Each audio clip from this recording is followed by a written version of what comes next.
Donc on a mis au point une méthode, la méthode Almaca, en 6 étapes, qui finalement démarre avec un audit pour apprendre peut-être à reconsidérer un petit peu qui on est, et qui peut aller jusqu'à la labellisation, qui est la reconnaissance de ce qu'on aura mis en place. Première étape, c'est l'analyse, l'audit de ces contenus, mais aussi de ces dispositifs sous un nouveau prisme.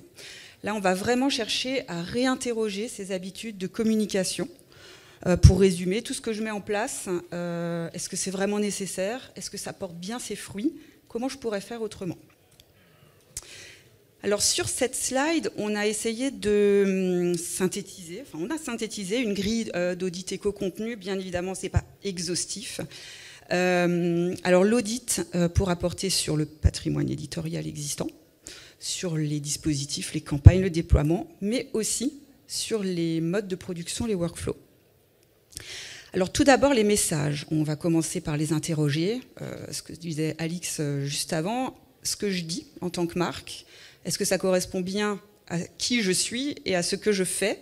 Là, on est vraiment dans la cohérence qu'on va remettre en question. Ensuite, on va chercher à évaluer l'empreinte carbone de ces supports et formats digitaux. Donc, est-ce que j'utilise des formats, des supports un peu, beaucoup, très énergivores, comme la vidéo? Ça ne veut pas dire que la vidéo, il faut nécessairement l'exclure aussi, mais il faut bien réfléchir et raisonner son usage.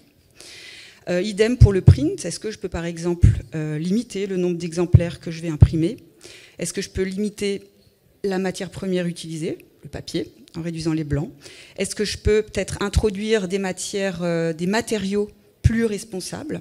Tout ça, il faudra aussi l'équilibrer budgétairement. Parfois, les matériaux responsables sont plus chers, mais en imprimant moins, on retrouve aussi un équilibre plus responsable. Côté SEO, contenu, là on interroge l'utilité, la pertinence des contenus. Donc est-ce que mes contenus sont tous bien trouvables, visibles sur Internet? Parce que produire plein de contenus qui ne sont pas visibles, ça ne sert à rien. Est-ce que, une fois mes contenus lus, est-ce que mes parcours aboutissent vers mon objectif?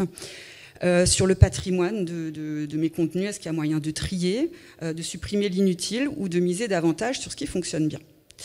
Côté dispositif, on peut interroger beaucoup de choses. Donc, un exemple parlant, déjà, c'est les canaux. Est-ce que c'est nécessaire que je sois présent sur beaucoup de canaux? Par exemple, je fais du B2B. Est-ce que je dois être, par exemple, sur Facebook? Bon, nous, on a déjà expérimenté que oui, pour certaines communications B2B, c'est pertinent, mais bon, pas toujours, c'est un exemple. Le cycle de vie de mes contenus, exemple, autre exemple, une actualité, est-ce que c'est nécessaire de la maintenir sur un site pendant 2 ans ou 3 ans?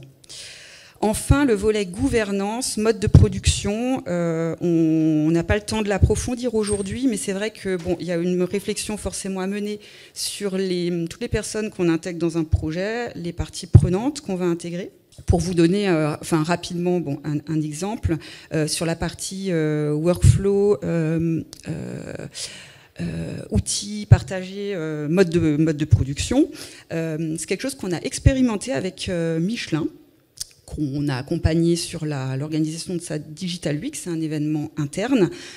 Gestion de projet international qui demandait vraiment beaucoup d'étapes. On a dû mettre dans la boucle beaucoup de types de personnes différentes. Et donc sur le site Almaca, on a interviewé donc la chef de projet, Aurélie Morel. On vous invite à la lire. Elle parle en fait de ces process qui ont été vraiment réfléchis, rationalisés à l'aide d'outils partagés. Et résultat, un des résultats, c'est que ça a permis de limiter vraiment beaucoup de mails.